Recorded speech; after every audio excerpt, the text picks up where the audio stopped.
हमारी मरियम बाजी ने तो मजबूरी में उन्होंने बताया ना कि जेल के अंदर, मैं वैसे कोट लखपत में मैं वाहिद पीटीआई का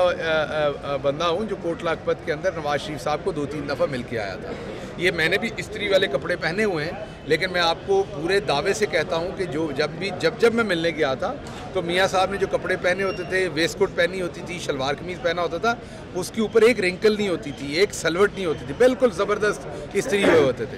अब ये तो मियाँ साहब कभी मिले तो मैं उनसे पूछूंगा कि इतना बड़ा जुल्म कि खुद तो आप इतने ज़बरदस्त कपड़े पहनते थे और हमारी हमशीरा, हमारी बहन, हमारी बाजी जो वहाँ थी वो बेचारी फ्राई पैन गर्म कर करके उसके साथ इस्त्री कर रही होती थी उसी जेल में होते हुए। तो इसलिए अब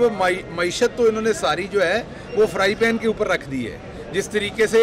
पराठे जो हैं वो इस्त्री पे बन रहे हैं और कपड़े जो हैं वो फ्राई पैन से इस्त्री हो रहे हैं, तो इसी तरीके से मईशत को भी इसी तरीके से ये चला रहे हैं। तो बाजी का गम मुझे समझ है, क्योंकि वही गम जो है वो पूरे पाकिस्तान का, और इनका दिल है कि पूरा पाकिस्तान अब जो है वो इतनी महंगाई हो जाए कि बिजली ना इस्तेमाल कर सकें। अब पूरा पाकिस्तान बाजी से सीखे कि कपड़े इस्त्री कैसे करने, अब फ्राई पैन से ही सारे इस्त्री करें।